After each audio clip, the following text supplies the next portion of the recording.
we'll skip past that. We are live on the YouTube, so. Oh, nice. We may just want to share it to the YouTube. Well, you can keep messing around with Facebook for a second if you'd like. So there's been some topic of conversation with a few people that I know about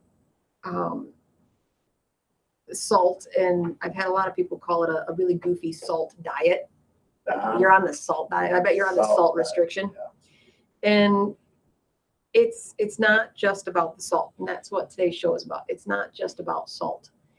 And the other thing with salt is everybody thinks that different salts are different salts. You know, you have talked a little bit about that last right. And I used to start every show by saying salt is salt, because there's the argument that, you know, pink salt is healthy salt, or Celtic salt, or gray salt, or as my Jewish friend just pointed out, you know, kosher salt is good for you.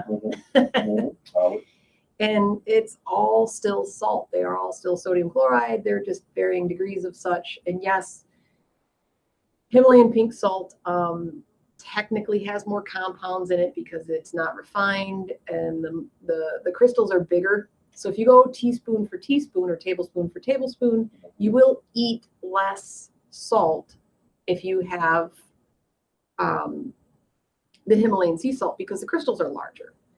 But it's not less sodium per se. So if you actually ground it down, or if you weighed it, so if you weigh it ounce for ounce next to each other, they're all fairly close to each other in the amount of sodium that you get. So when they use the measurement of a teaspoon or something of that nature, it's gram for gram, ounce for ounce. They're still fairly similar to each other. So there's not a huge difference between the salts. Does it make it healthier? Not necessarily. It's not that salt is unhealthy or that it is healthy. It is needed for life. That is fact. You need sodium to live. There's numerous different electrolytes and minerals and stuff that you have to survive. You cannot live without them. That being said, those same minerals and electrolytes can also kill you in high enough doses, like potassium chloride. There's a reason why you have to produce an IV to get potassium pills, because you can make bombs out of potassium chloride. And it's also the same thing that they inject into your vein to kill you if you are, you know, lucky enough to have lethal injection. So there's obviously pros and cons to all of these things. But there's this misconception that, you know, it's just about the salt. And if you have a low sodium diet because you have heart disease, liver disease, kidney disease, you know, whatever disease it is that you have, it's not necessarily true. So there's way more to it than just the simplicity of that. Now, when I was in the hospital, they literally sent me home with, you know, you got your discharge papers and all this stuff about your diagnosis and your medications and side effects and so on and so forth. But they sent me home with a 2-page document. And on one page was what is sodium, what it does to your body, how much you can have. And then on the other side was a chicken recipe for a low sodium chicken with Mrs. Dash seasoning. So they didn't explain on there that at the time, it's gotten much, much better now. But at the time, it was pretty commonplace in the grocery stores to have chicken be brined. Almost all poultry was brined, turkey, chicken, whatever. Nowadays, it's the last couple of years, it's pretty commonplace, at least in the grocery stores by me, where the majority of chicken is no longer brined. Turkey, yes, but it makes a huge difference. So on that sheet of paper, it didn't say anywhere that I had to be mindful of the fact that there might be added salt to the plain chicken breast raw that I was purchasing. Right. And in fact, there was 10% salt solution. So when you go from something you thought was good for you at 85 milligrams per serving of chicken, it's now 350, 400, 500, 600 because of this brine solution that it's in. So there's all of these different nuances that come into play outside of just saying, I need to watch my sodium because of this, that, or the other. And of course, now my dad is texting me, can't find you on Facebook. Oh, yeah. So, and that's hilarious. We'll get there. We are on, you said we are live on YouTube, yeah? Yep. I put a link out there on the On the 21.6? On the 21.6, trying to put it out there on yours now. So the trick of it, oh, Are you live? I don't know.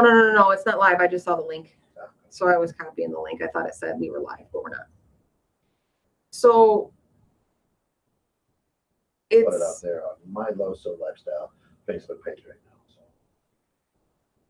So. yeah, no, see, that's what's funny is I can't do 6 things at one time. My brain does not, Dad's not signed up into YouTube. You just click on the link, Dad. So it's not just the salt. And I've talked about this before. It's about balance, and it's about a lifestyle, and it's about a lifestyle change. So your body uses salt to balance fluids in the bloodstream and maintain healthy blood pressure. It also is essential to nerve function and muscle function. And potassium is pretty much the same thing. It's a mineral that your body needs to work properly. It's an electrolyte, same as salt is an electrolyte. And it helps your nerves function, same with your muscles. Potassium also moves nutrients into your cells, and it also takes away waste. So when you take water pills and it says potassium sparing, it spares the potassium. So you can overdose on potassium. So you have to be careful of that. And it also counteracts the effects of sodium.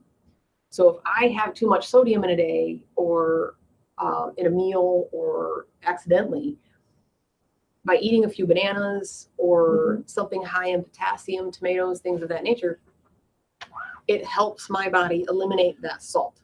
As an athlete, I had some teammates who always cramped up. They're like, here, lick this, they empty a packet of salt in their hand and here, take this salt. Right. And that's the thing is both go hand in hand, potassium and sodium. I found that when my sodium, because there's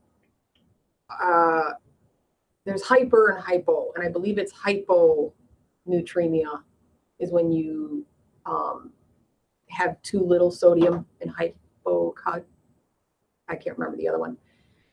I'm not a doctor. I just play one on TV. That's right. Only on Monday evenings. Right, but you can have too little salt, too little potassium, too little of anything, and it causes a problem. And I took it too far.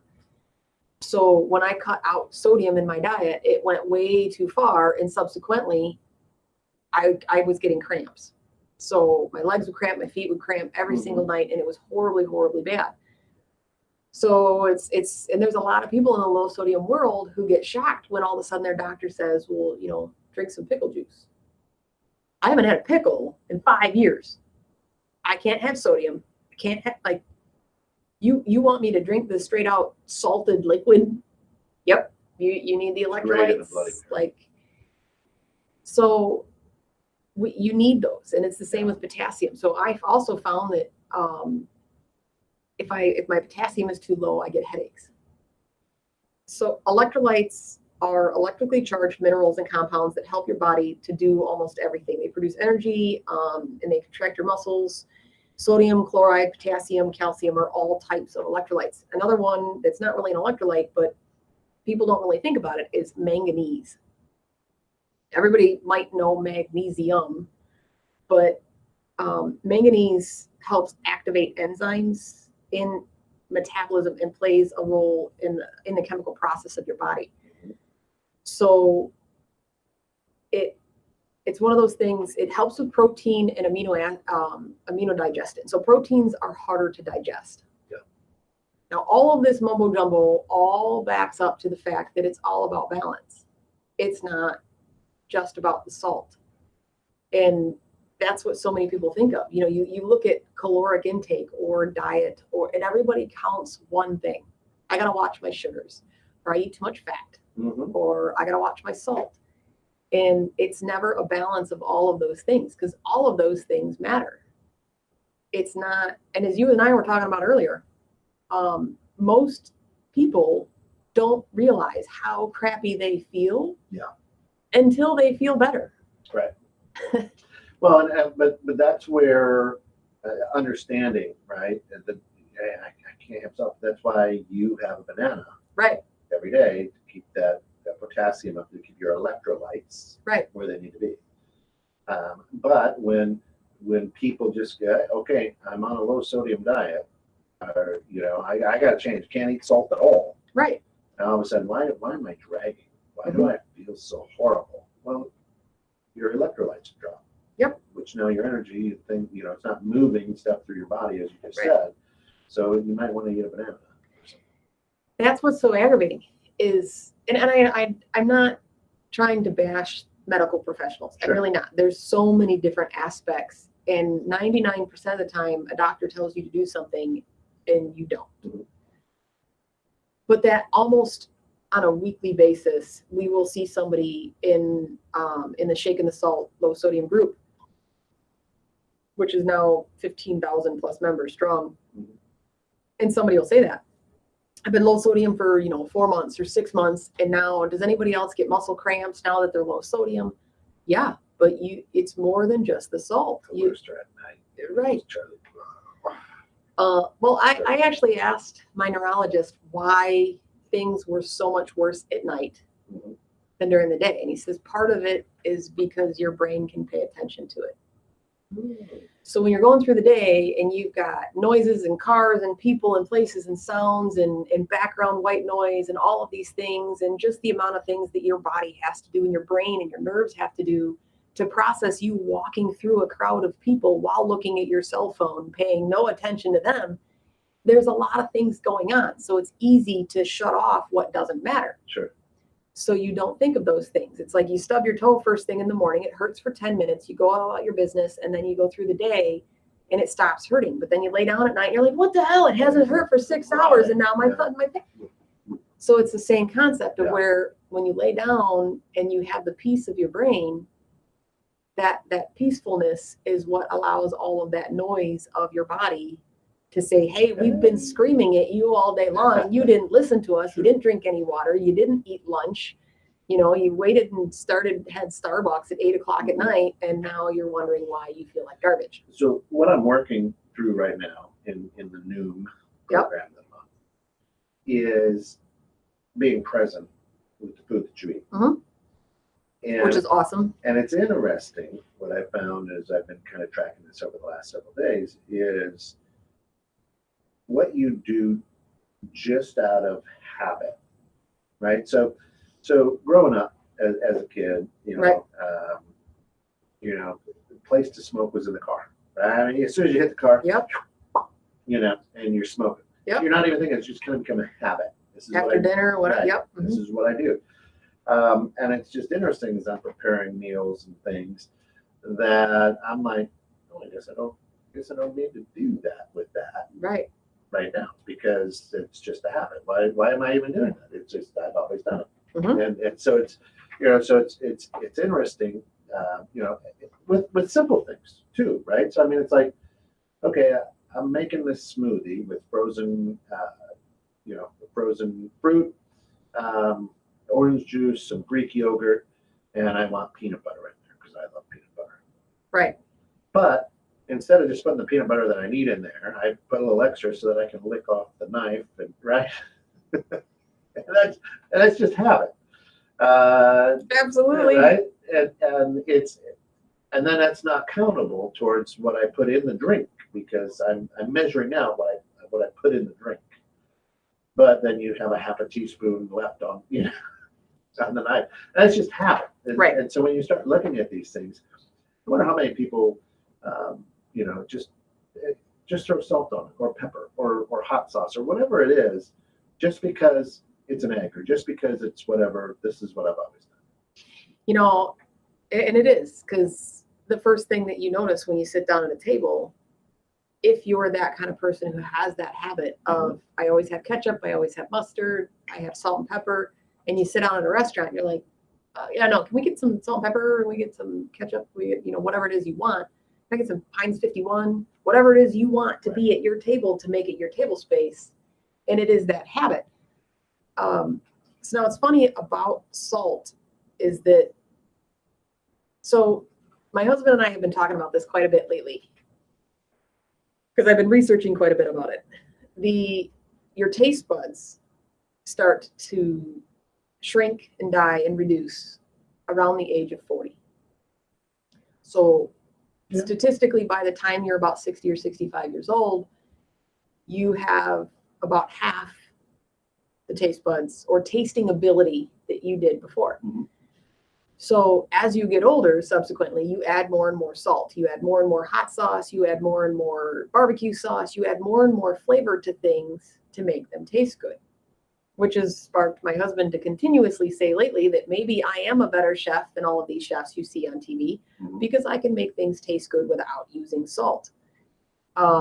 And then also maybe the people who judge the food on all of these food competitions should be under 40 years old. And then they wouldn't be going, you need to season this a little bit more. Okay. You need to not be 75 years old and telling me that I got to put a handful of salt because you have no taste buds in your mouth. Right. Like, it's not to mean any discredit to any of these chefs that have been, like, I have the utmost respect for all of them, but it's, science is science, fact is fact. Yeah. You're not any exception because you're on the Food Network and you've got 6 Michelin stars. Your tasting is not to the same ability that it was in the past. So therefore, you want 10 times more salt on your food, which is probably why you're also fat or carrying 30 pounds of water weight and have a heart condition. You just choose to deny it like the rest of us. Yeah. They have the money to pay the high deductibles, so I guess they don't really care. Yeah. So there's always that. And when you get to that point, now they've got to use the pink Himalayan salt. Right. And leave it on the plate so you know that it's on there. Right. You can see it. Yeah. I always liked the Himalayan salts and the Celtic salts.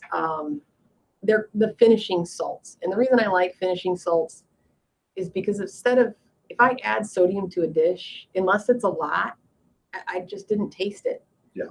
So it was always that little bit of salt on top of something that hits your palate as soon as you taste something. But now, because I don't eat salt, I realize that when I eat something, there's a very fine line between being seasoned well and oversalted. And when you have this unsalted palate, it's awful. It's absolutely awful when you start to taste something. You're like, I'm literally like, I'm just eating salt. There's no flavor to this meal at all. Because when people talk about, like on Beat Bobby Flay, where he picks a component like lima beans, and you got to make lima beans the star of the dish. You made salt the star of the dish. Right. You did not make lima beans the star of the dish because all I can taste is that. But when all your taste buds are dead or over salted and you've just become so numb to it, it's like anything else. You eat enough sugar, you're going to want more sugar. And then it's not going to be enough. So true. And of course, you're listening to 216 The Net. Thanks for joining us on YouTube. If you're new to our YouTube page, go ahead, subscribe, ring the bell. And you can also just poke the live chat and talk to us live, just like on any other social media platform. So if you want us to know you're here, you got something to say, go ahead and type in that live chat. We'd love to hear from you. But sorry about the technical difficulties with our good friends over there at Facebook. But it wouldn't even go from the 216 The Net page either. So something weird is going on. Yeah, something's goofy. But our good friends here at YouTube, of course, have us live. We're glad that you're here with us. If not, you can always check us out at www.216thenet.com, listen live, or on our Android app. And that's how my husband listens. He goes straight to the Android app. Yep. Yeah, I do too. We're working on an Apple app right now. It's nice. Different. Some different technology that we've got to use but we're getting there. So yeah, we're slowly getting there. We're just small little fries over here at a big C. We're trying. Yeah. We're trying, right? So as we take a look at everything, carbohydrates, proteins, fats, blood sugar, what's going on with that kind of stuff? So that goes back to when you talk about what you track, because so many people, like, I gotta watch my carbs. Mm-hmm. Do you actually know what you're talking about? No. Like, no, I put in spaghetti. Is it a complex carb? Like, are they good carbs, bad carbs? I mean, there's so much that has to play in it. So let's go back to the bananas, which is hilarious because Pete and I used to talk about this all the time. I hate bananas. I don't like bananas. Ben walked around the other morning and he's sitting there. He comes around, grabs my coffee cup, and wants more coffee. Yeah. It's like, what the hell's wrong with you? I hate bananas. Because I'm eating a banana every single morning. Most mornings, it doesn't matter. I just eat it. I don't care. But some mornings when you wake up and everything hurts and it's like it's just this on top of this on top of this. And it's like, this is one more thing that has to make my morning suck is I got to eat this stupid banana. Which I hate. But I have to do it. What about a plantain? Same thing? No. Well, you have to cook there. You can't just eat those. But the thing with the banana, you want to talk about carbs and sugars and proteins and fats and all this stuff.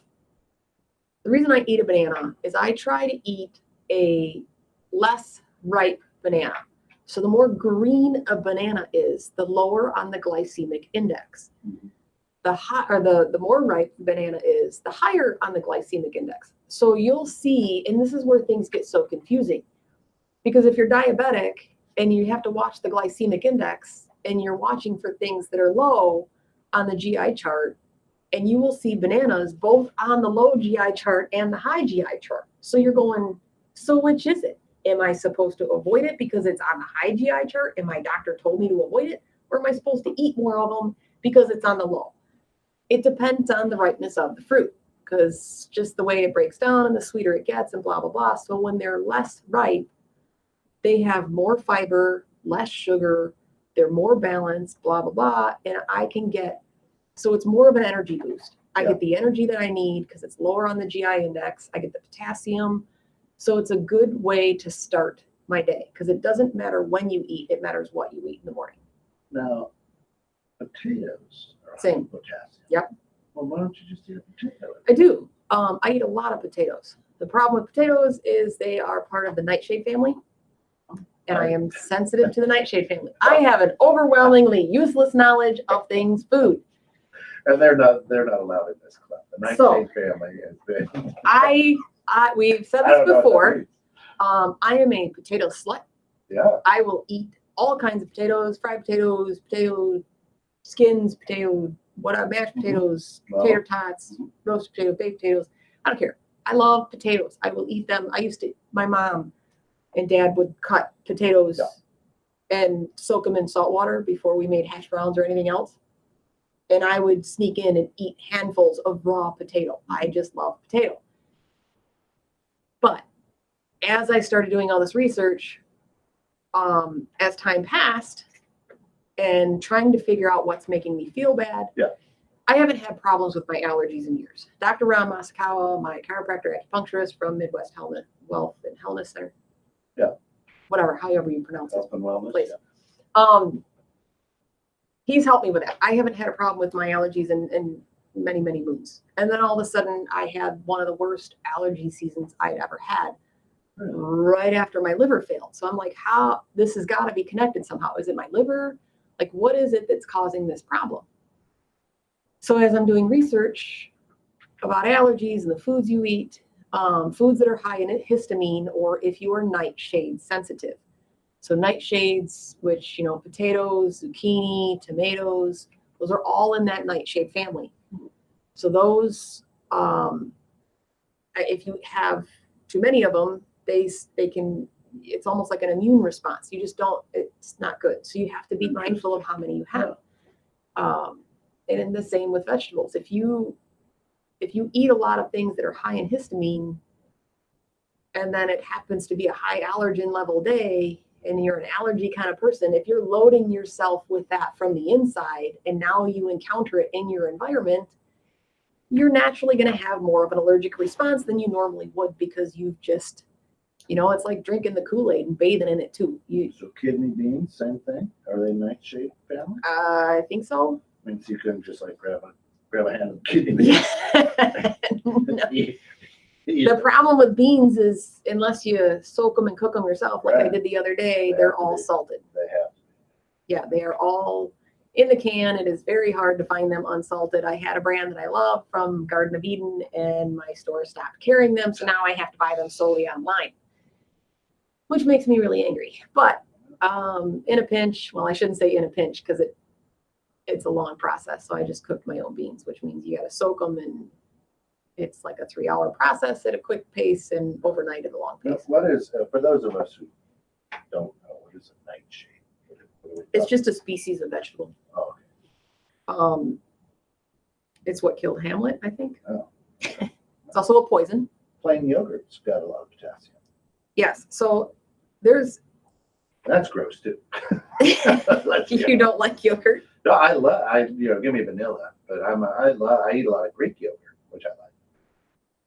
That's funny. So yeah, nightshade vegetables: tomatoes, potatoes, eggplant, okra, peppers, goji berries, gooseberries. Who's gonna eat sorrel? Spinach is that a nightshade? Because that's high potassium. It is. Spinach is not necessarily. I don't think it is. Paprika, tomatillos, but there's a lot. But I did have to go through and pay attention to all of these different things in my pursuit for balance. And that's where the carbs and the proteins and the fats and the electrolytes and all of these things. And I discovered, because all of the apps that you have that help you track your food, and everybody knows I use It's like MyFitnessPal. Wikipedia out there. Right. Whatever. And everything's based on a 2,000 calorie diet. I don't eat as much now as I was before. Mm-hmm. But when I first started this process, for the first few years, I was consuming close to 3,000 calories a day. Mm-hmm. I learned that my balance, I had to up my fats and my carbs to help process the proteins. Proteins are harder for your body to process and digest, but when you have muscular atrophy, which is what I had, because your body will eat your muscles and your brain faster than it will grow it. But you need to, that's why bodybuilders are all about protein. So when I got out of the hospital, it only took me a very short period of time of a couple of weeks of being down and out to lose a significant amount of muscle. So to get it back, my doctor, well, you got to have protein. Well, everything I said says I got to watch my protein, because the protein, too much of it's going to hurt my liver and my kidneys that are already, according to you, almost dead. So, well, I mean, yeah, you got to watch it. So which is it? Right. Do I eat it or do I not eat it? Right. You know, and there was no clear answer. No matter where I went, I couldn't find the answer. So it was literally left up to me to research. And I did. And I had to up my protein, and I discovered through that research, there was a lot of studies that I found through Mayo and through Harvard EDU and through PubMed. If you feel like reading a million different actual medical publications, it's riveting stuff. Yeah. And you have to have a base medical knowledge to understand half the crap they're saying. All right.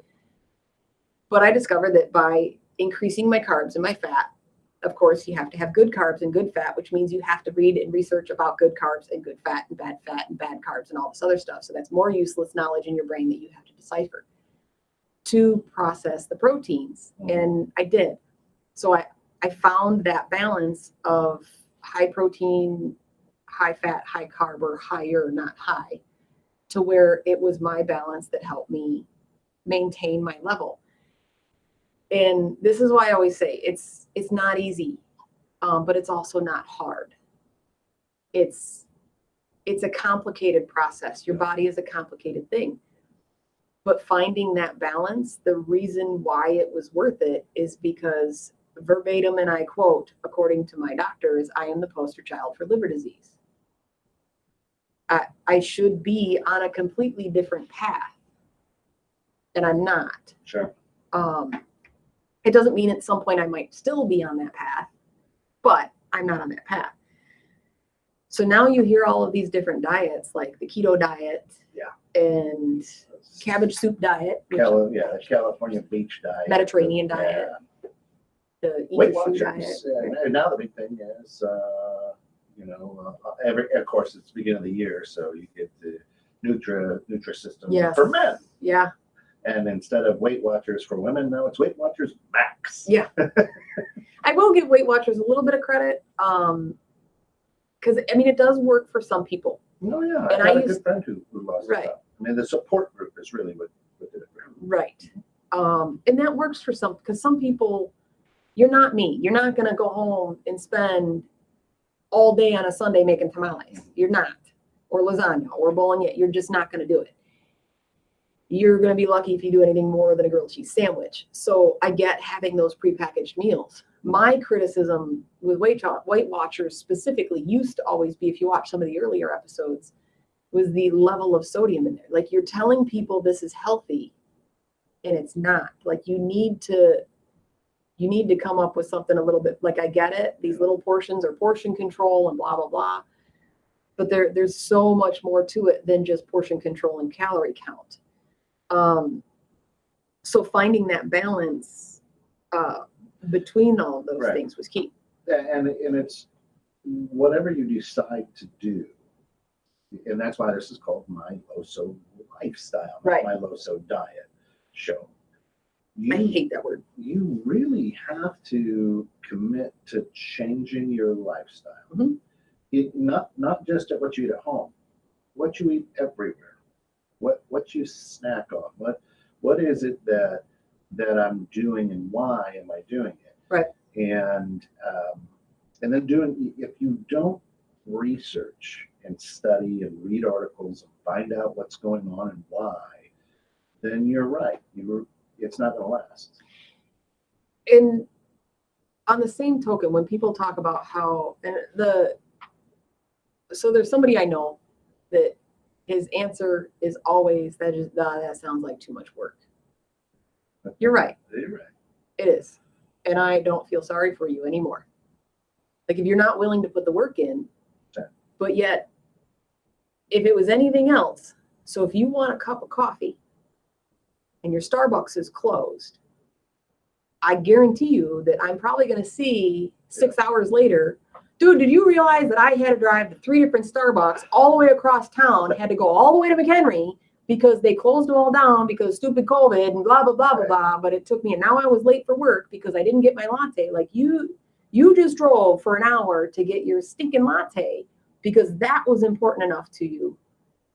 So it's eye-opening, right? So with Noom, Mhm. and we'd love to have Noom as a sponsor. I hear fabulous things about it, in addition to you using it. With Noom, they break it up into green, Yeah. yellow, and red, right? So and they look at the caloric density of things, right? So vegetables, fruits are very green. Right. However, a banana, because of the caloric density, is yellow. Mhm. So I have an 8:30 Zoom meeting Monday morning, this morning, and I'm like, I got up. My dog got me up at 7:25. She's like, "Hey, buddy, you slept in too long." So I'm like, "Oh my gosh!" So I got to get going. So I'm putting together a salad for lunch. I don't have time to make my smoothie, for breakfast. I don't even get coffee, and I've got to get. And so I said, you know what I'll do? Today breakfast will be a venti caramel latte, soy latte, Mhm. So every day you're given X amount of calories in each color. And I want to say the red is, 280 calories. Yeah. So I'm like, all right, sweet. Do So they have a separate color for veggie soda latte? I put in exactly what I ordered. Venti, whip, Yeah. Soy, Yep. boom. 460 calories in the red. Empty calories. And I'm like, oh, Empty too. They're Yeah. all garbage. just brutal. And so I'm like, okay, I'm glad I brought a salad. Yeah. Right. And then the office is like, hey, we're buying lunch, Jimmy John's. And I'm like, oh God. Yeah. Give me the tuna salad. Yeah. Still super high. Yeah, super high. Yeah. Just like, and that was all yellow, but I'm just like, and now I'm sitting there working throughout the day. I'm feeling my lips just starting to Pucker. but I'm like, oh my gosh, I gotta go drink some water, put my face in the toilet, something. Yeah. to try to hydrate. It was just my choices today have not been good. Okay, it's just crazy. And tomorrow we're tamale on anything goes. Well, at least my tamale is good for you. Yeah. And I can officially say it is my first time ever making tamales. And my husband does not like tamales. And me personally, I never really cared for tamales either until one of my previous managers because I cook for my crew all the time, and he had brought in tamales that his mom made, his Hispanic mother made. And he says, you always bring us food, so I brought you some tamales. And he sees the look on my face like, well, thanks. And he's like, oh, you don't like them? I said, well, no, I just never had a good one. I ate the whole freaking plate. Like, there's a difference between good ones and bad ones. So when I made them last night, after this whole day process, because it is a process, and there's a lot of steps. It's not complicated, but there's a lot of steps. And of course, my husband's looking at me. He's like, I don't like tamales. What are you going to do with all these? I said, well, they're for the thing. If you don't eat them, somebody will eat them. They'll get eaten. So, of course, after I make them, you got to try them. And then he ate 4 of them and looks at me and says, you realize that if you didn't have to bring these into the show, we could decimate that entire pot. It's like, I know, they're very tasty. They're very good. And not a lick of salt in them. Yeah. So I will have to post after we have the competition. I don't think I will win because I am up against an actual Hispanic guy making tamales that is experienced in tamales. But it's going to be terrific. I am always about participation. It's going to be a terrific thing. So as we look at the balance, right, finding that balance and good stuff, and your key is always real food. Mm-hmm. But now with everybody being locked down and COVID and things like that, now I'm not choosing my food, perhaps. I'm having it brought in Blue Apron, and whatever all these food places are. How good is that stuff? So the funny thing is more so now than ever, all of these places are really striving and making a concerted effort to cater to what you want. Mm-hmm. You want a full meal that you can make at home, like Texas Roadhouse. Literally will give you the raw steaks, the raw prime rib, the potatoes, the whole 9 yards with instructions. You take it home so that you can have a hot meal and not get it from them and then have to reheat your steak, which is blasphemy. Don't ever put a steak in a microwave. I will just disown you as a friend, so don't do it. Air fryer, maybe. You still overcook it. Yeah, you might as well just cook it long enough to have jerky and enjoy it that way. So they came out with this plan. We're going to give you we have the access to it. We're going to give you the whole raw thing. So all of these places are really making an effort to cater to you. So in these circumstances, if you do want to support these businesses, if you just ask and be smart about it and be nice about it, because if you call somebody at 5 o'clock on a Friday night during a dinner rush and you want to be like, so is there any way that you guys can not add the salt to your potatoes and this and that? You call them on a Tuesday at 3 when there's nobody there and they're slow, and you can say, hey, I have special needs, or I have can you cater to this? Chances are, if there's enough people that want to do something like that, because there's a huge community of people like me that have high blood pressure, heart disease, liver disease, kidney disease, whatever it is, that they go, you know what, maybe it might behoove us to put a couple things on our menu to keep in the back burner in case this happens again. So they really are more apt to cater to you than they were before. And there are, like Blue Apron, there are so many of these raw food diets. I shouldn't say raw food, real food diets. It sends you good vegetables, fresh vegetables. Now, you can always, if you're really looking for something to support, kick over to our Fresh from the Farm Facebook page for McHenry County. And if you're not in McHenry County, find any one of your other farms, go to the Farm Bureau, and support one of the farms, because they have what's called a CSA, Community Supported Agriculture. So when you find, or a food co-op, you can get a farmer's box, and they deliver weekly, monthly, whatever. They have different subscription plans, and you can have those vegetables, whatever's in season, fresh delivered to your house. Mm-hmm. And those are fun because it teaches you different ways to eat different foods. And it teaches you a different way to shop. Right. So because it's fresh and because it's real, shelf life is not 3.5 months. No. It is not. unless you're shaving off some of the Yeah. some of the mold on there. But I've noticed since I've been doing this and we've started shopping differently, that even my 18-year-old and 11-year-old now are like, okay, hey, these vegetables only last for so Right. long, so now Let's eat 'em. we've got to eat them. Yeah. Yeah. And my husband and I do the same thing. Like, you know what? There's spinach in the drawer, but I might as well make something with spinach tonight because we got to eat it. Yep. And it's still, even in my head or my husband's head, it's this, dude, I don't want to eat spinach tonight, you know? I love spinach. And then you make it and it's like, holy crap, like cream spinach and mushrooms over this thing. It's like, that was really good. How come we don't do that more often? I don't know why we don't do that more often. And that's always the conversation. Boston Market used to have Right. some great cream spinach. That way it was very salty. It was.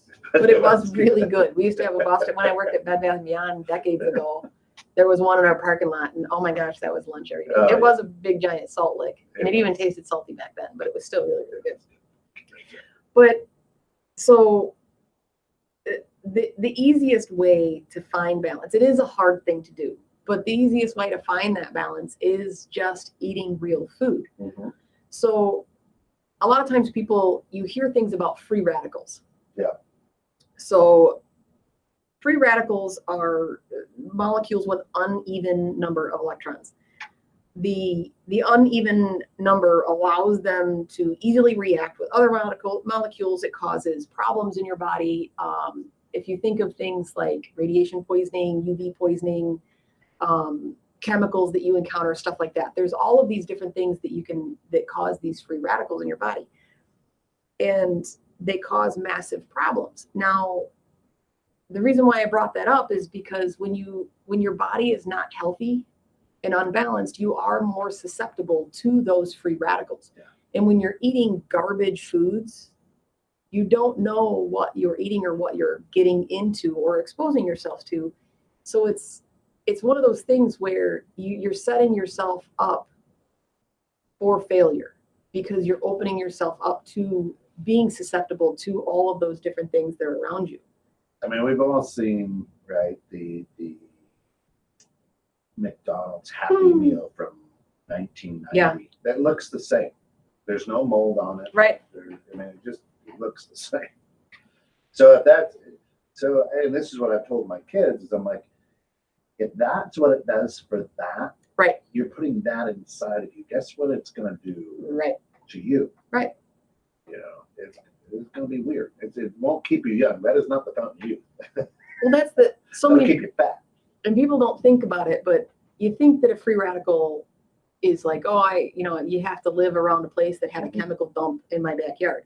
And that's not it, maybe that's McCollum Lake, but ironically, which is where I grew up. Thank you very much. But things like smoking, secondhand smoke, vaping, and I don't care who you are, what you say, even Tommy Chong will tell you that vaping and even smoking pot, anything that you vaporize and put into your lungs is bad for your lungs. Plain and simple, it's scientifically proven fact. Right. So it's things like that. You don't realize how many toxins and chemicals you're exposing yourself to. Perfumes, lotions, shampoos, chapstick, all of this stuff. And then on top of it, you're eating garbage. So my question, and I've looked up a lot and researched a lot about the damaging effects of processed food. There's not really much out there because there's not much proof that says a McDonald's cheeseburger is going to kill you, or a McRib, or a Subway sandwich, or a whatever. Any of these processed, heavily laden, whatever. You look at the certain societies in northern Japan, and they consume like 20,000 milligrams of sodium, when 2,000 milligrams is considered a normal average. 2,000 to like 3,500 is considered an average healthy day. So why the difference? And my question is it the fact that the processed foods are damaging you, or is it the fact that the processed foods are taking the place of the nutrients that you would get from the real food? So it's not so much that it's that's hurting you. It's the fact that your body doesn't have what it needs to do what it can do because it's an amazing. Now, and the interesting thing is with processed food. Now, I remember my mom's Uncle Charlie. So he's like, Everybody's got an Uncle Charlie. right? Made a ravioli. And it was a whole ordeal. I mean, it was a whole day process of making the pasta, getting it ready, and getting the meat and sauce. And I mean, this was a big deal.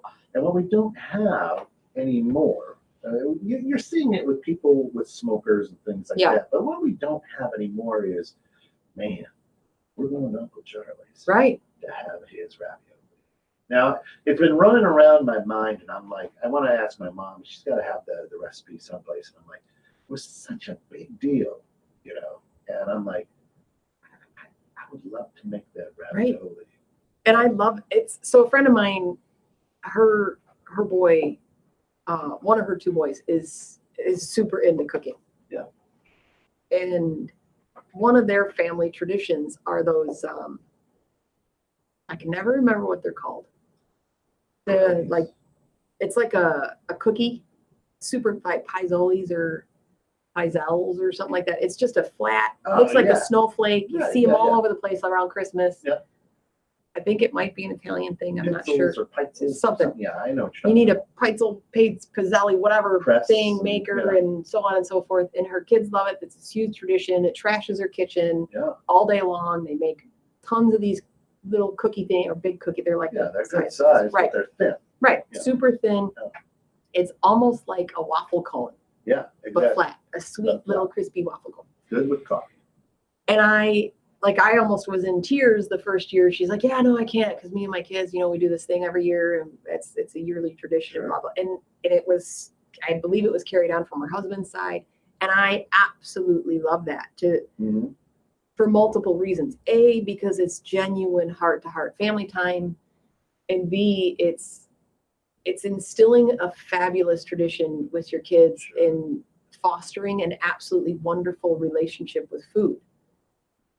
And that's what is fantastic, is it's not necessarily what you're making. It's the fact that you're creating a happiness around food, which spawns the want to, to learn more about it and to be okay around it versus thinking it's this god awful thing and it's always a challenge and it's always bad.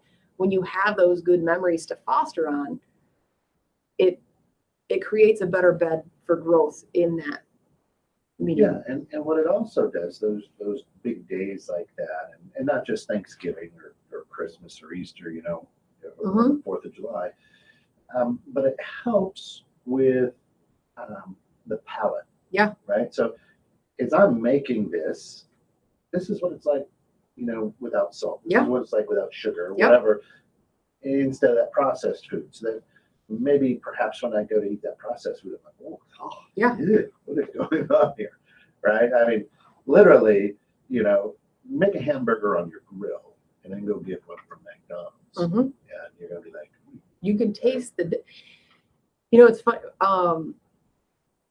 When we made the chili sauce last night for tamales, and it's always fun for me when something stops my husband dead in his tracks, because we're sitting there like, man, it's missing something. It's just missing something. And I forget what he suggested. I think it was lime juice. Oh yeah. So we're sitting there. He's like, I don't know. And of course our answer always in jest is salt. Like, it needs something. It needs salt. I know it needs salt. You shut up. So it's always the comment in our kitchen. I know it needs salt. Shut up. Stop telling me it needs salt. Yeah. Because we don't use ever salt. But he flat out says, he's like, no, I think it maybe some lime juice. So that's what I'm like, what? I think you're right. So I added a hit of lime juice and a little bit of red wine vinegar to bring out some certain flavors. And as soon as that was had, he's like, yeah, now you can taste this, this, and this. And he stops. He's like, I totally hate that I just said that. I hate that I know that. I hate that I'm that guy. He's like, 20 years ago, I would have punched this guy in the throat for being that guy. That's right. I'm like, well, now you've been married to me for long enough that you're sorry, suck it up, because you're essentially now a foodie and suffer. That's right. And it's been out on Airbnb. So over 2 million people are going to hear that. You're right. He loves when I talk about him on the show. Most private man on the planet. The curtains and the shutters are probably completely drawn at my house. And I talk about him on the radio show all the time. It's fantastic. Great. He absolutely loves it. But it's funny because it really is. So many people ask me so often what it is I do. Yeah. And it does come down to real food. Yes, I've learned, and I think that you had paid me a compliment not too long ago, that I've learned to use other flavor profiles to bring out qualities of food without using salt. And that was spawned from a conversation about game meat. In 3 years, you're going to be over 40. And Again. yeah, your taste buds are going to start to Right? I'm going to start losing my taste buds. Yeah, no, I think I singed half my taste buds off in my youth. Spending 20 years as a smoker, I think they're all pretty much fried. Yeah, right, right. The interesting thing too, I think, right, is as you're doing this, you're looking at a real food, and again, kind of be present. Hey, this is a spinach salad right. with no processed, ranch dressing on Yeah. it. And, I've got some ham or whatever you decide to put on your salad, and use a little olive oil or something instead of, or some red wine vinegar or something instead of ranch dressing or Thousand Island or whatever. And you're like, I'm not feeling good about it. I mean, I don't feel bloated. I don't feel, and it's right. An hour and a half afterwards, I'm not sleepy. This was just very interesting. So I think as you're playing with real food and you're looking at changing your lifestyle, perhaps is again just kind of be very present on what this particular. We were just talking in the green room before the show that and your body changes, right, chemically and whatnot as you age. And chocolate. Mm-hmm. I mean, if I were to have a Snicker bar anytime during the day, I'm going to be up all night with horrible acid reflux. Just straight milk chocolate kills me now. And it's interesting. And like I said, is I can have black coffee up until the time I go to bed, and I'm not going to have any acid reflux at all. But by paying attention to what happens, oh my gosh, I had that, prefab chicken nuggets from Meyer, right, and my knees hurt. It's one of the first thing, and I will always suggest, and I used to suggest this when I did finance, was a fast. And the same with money. I would say you pay 100% attention to what you're spending, and don't buy anything unless you have to. And just even with what you have to buy. So you fast with your finances. You buy nothing but what you buy. Gas, like you eat at home. For 2 weeks, not the end of the world. For 2 weeks, just to show you what you spend your money on what you have to have. And it was the same with food. So I took that same approach and said, okay, I'm going to fast. And it wasn't easy.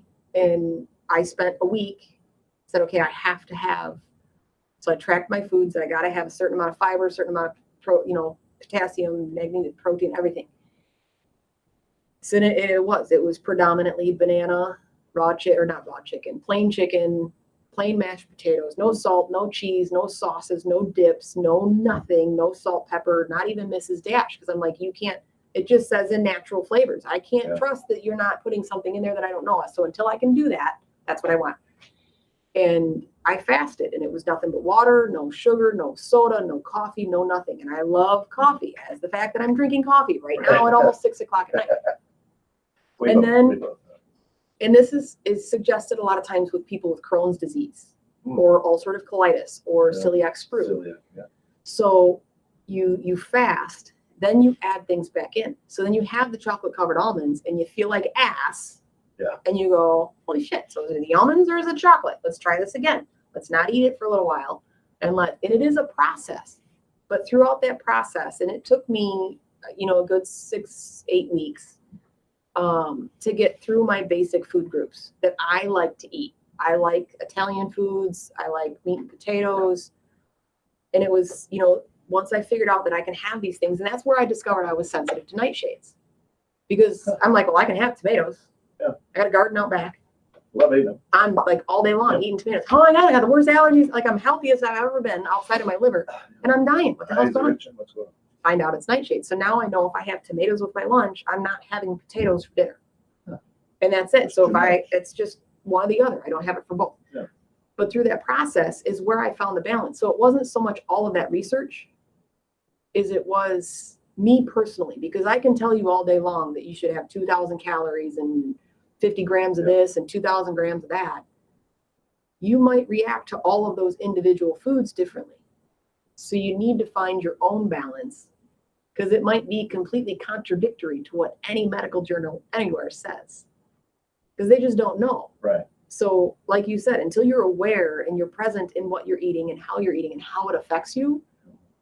And now I have the luxury of going, holy crap, I have a horrible headache. I don't need to take a painkiller.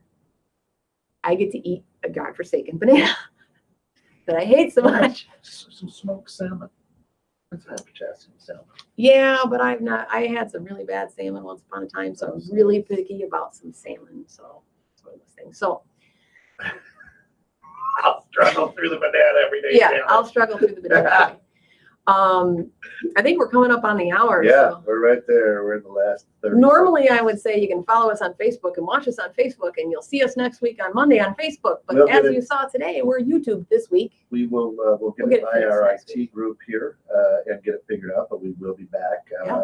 Thanks for joining us over here on the YouTube channel. Go ahead and like us, Yeah. subscribe, and ring the bell. We're going for 2,000 subscribers this year. So That's a good goal to have. And yeah, so great stuff. Next week, we're going to be talking about some more Supplements. low sodium lifestyle supplements. Yeah. Supplements, and the fact that they're great and also not so great at the same time. And they're not regulated pretty much at all. And we're talking vitamins and things like Vitamins, minerals, all of the, essential oils that you can buy, that. and Let's talk about that. like all the good stuff that everybody says, the end all be all cure for everything and anything. Yeah, absolutely. Once upon a time was, cocaine and heroin, and then they went, no, maybe that's not so good for you, and we shouldn't put that in things. And now we did a little bit more research. So let's shift it over to like oregano. That's right. Let's try this. All right. For all of us here at 21.6 tonight, thanks for joining us on the radio. Thanks for joining us out at the YouTube. Come back in about 15 minutes where it's Your Move will be live. And that only goes out on YouTube, so we don't have any problems there. Today, the topic is why we believe fake news. That's a good topic. It is. We'll see everybody, of course, always out there at www.216tonight.com. Listen live. Bye. I think it's funny.